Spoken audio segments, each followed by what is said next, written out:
চায় না, আবার আল্লাহকেও বেজার করতে চায় না। একসঙ্গে আল্লাহকেও খুশি করবে, শয়তানকেও রাজি করবে। এই গোলকধাঁধা থেকে, এই ভণ্ডামি থেকে উম্মতকে উদ্ধার করতে হবে।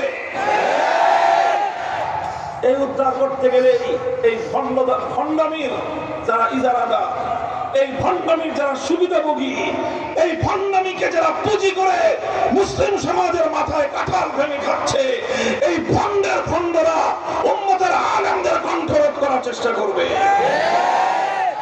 2021 সাল থেকে 2021 সালের মার্চ মাস থেকে আলেম সমাজের উপর ব্যাপকভাবে নিধনযজ্ঞ চলেছে।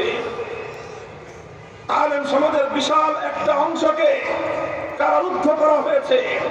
আলেম সমাজের একটা বিশাল অংশকে কণ্ঠরোধ করার চেষ্টা করা হয়েছে। তাদেরকে সমাজ থেকে চিরতরে বিচ্ছিন্ন করার সমস্ত পায়তারা চালানো হয়েছে। গোটা রাষ্ট্রযন্ত্রকে তাদের বিরুদ্ধে লেলিয়ে দেওয়া হয়েছিল। এই সব তো আপনারা জানেন, তাই না?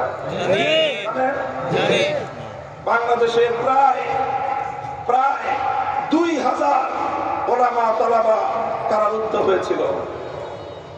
কোন আলেমদের উপর এই খড়গটা নেমেছিল? কোন সকল আলেমদের উপর এই খড়গ নেমেছিল? অধিকাংশ ক্ষেত্রেই ওই সমস্ত আলেমদেরই কণ্ঠরোধ করার চেষ্টা করা হয়েছিল।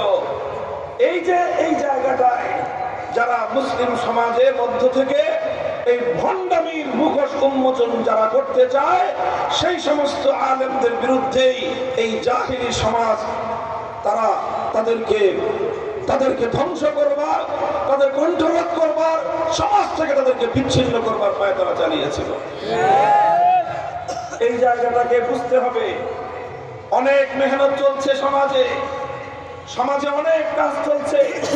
অন্যান্য কাজ দিয়ে বর্তমানে তাগুতি ব্যবস্থা অতটা বিচলিত নয়। এই তাগুতি ব্যবস্থা বিচলিত হলো এই তাগুতের বিরুদ্ধে যারা কথা বলবে, তাগুতের মুখোশ যারা উন্মোচন করবে, তাদেরকেই ধ্বংস করবার জন্য তাগুতি ব্যবস্থা উঠে পড়ে লেগে আছে। মুহতারাম হাজিরিন, কথা খুব লম্বা বলবো না। আমি এই জায়গাটা ছোট্ট করে একটু পরিষ্কার করে আমার আখেরি পয়গাম আমি আমার ভাইদের সামনে উপস্থাপন করার চেষ্টা করতেছি। তো কোরআনের আয়াতে আল্লাহ বলছেন, কি বলছেন? যে তুমি ইমানদারও হবা, আল্লাহর উপরে বিশ্বাস করবা, আবার তাগুতকেও তুমি বিশ্বাস করবা। এই কোশ্চেনগুলো একত্রিত হতে পারে না। রাত আর দিবস এই দুটো একসঙ্গে জমা হতে পারে? জবাবদার জমা হতে পারে? আলো আর অন্ধকার একত্রিত হতে পারে? আসমান আর জমিন একসাথে হতে পারে? আসমান জমিন যেমন একসাথে একত্রিত হতে পারে না, রাত আর দিবস যেমন এট এ টাইম জমা হতে পারে না, আলো আর অন্ধকার যেরকম এক জায়গায় জমা হতে পারে না, আল্লাহর উপর বিশ্বাস, তাগুতের উপর বিশ্বাস একসাথে হতে পারে না। প্রশ্ন করতে পারেন, তাগুত জিনিসটা কি হুজুর? এটাই তো করেন, এত কথা বলতেছেন আপনি, ডানে ভাবে আসতেছি।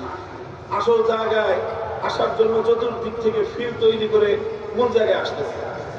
অস্থির হওয়ার কিছু নাই, কারণ এই আসল শয়তানকে চিহ্নিত করাই তো আমার আলোচনার মূল পয়েন্ট। তাগুত কি জিনিস পরিষ্কার বুঝো। তাগুত কি জিনিস?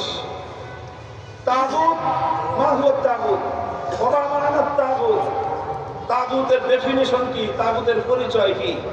উলামায়ে কেরাম কাদিমান ওয়া হাদিসান যারা আল্লাহর কোরআন নিয়ে গবেষণা করেছেন, তাফসীর করেছেন, সবাই তাগুতের পরিচয় দিয়েছেন নানাভাবে। তবে সব কথা একত্রিত করলে তার সারাংশ যেটা দাঁড়ায় সেটা হলো, তাগুত বলা হয় ওই গায়রুল্লাহকে, যে গায়রুল্লাহ আল্লাহর আসনে বসতে চায়, যেই গায়রুল্লাহকে আল্লাহর স্থানে বসানো হয়, সেই গায়রুল্লাহকে বলা হয় তাগুত। কথা বোঝা গেল? আপনারা বলেন তো, গায়রুল্লাহ চেনেন আপনারা? গায়রুল্লাহ কাকে বলা হয়? গায়রুল্লাহ মানে হলো আল্লাহ ছাড়া। গায়রুল্লাহ মানে এই মহাবিশ্বের মধ্যে এক এবং অদ্বিতীয় হলেন শুধুমাত্র কে? আল্লাহ ছাড়া যা আছে সবই কি? আল্লাহ ছাড়া যা আছে সবই কি? গায়রুল্লাহ।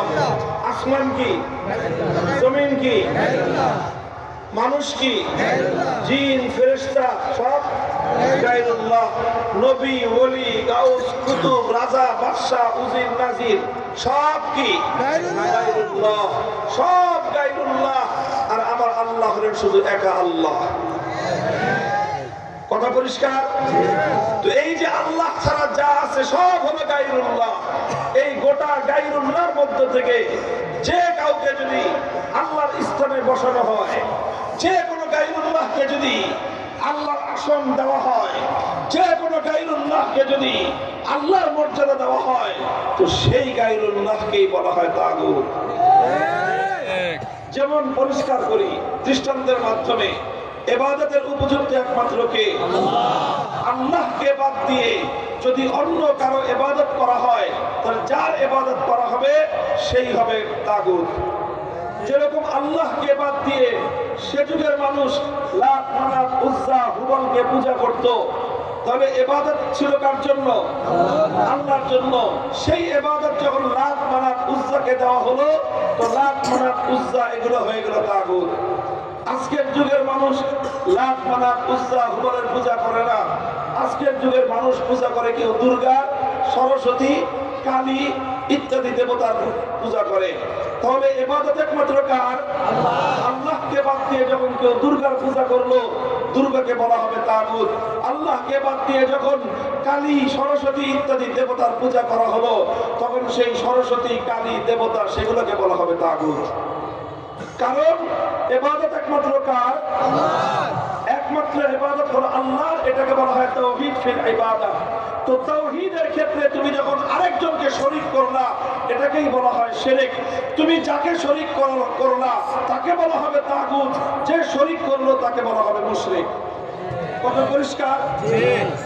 এটা হলো তাওহীদের ক্ষেত্রে শরীক করা হলো। তাওহীদ মানে এটা হলো ইবাদতের মধ্যে শরীক করা হলো। ইবাদত যেমন একমাত্র কার? ঠিক ইবাদতের মতোই আরেকটা বিষয় আছে, সেটাও একমাত্র আল্লাহর। সেটা হলো এই মহাবিশ্ব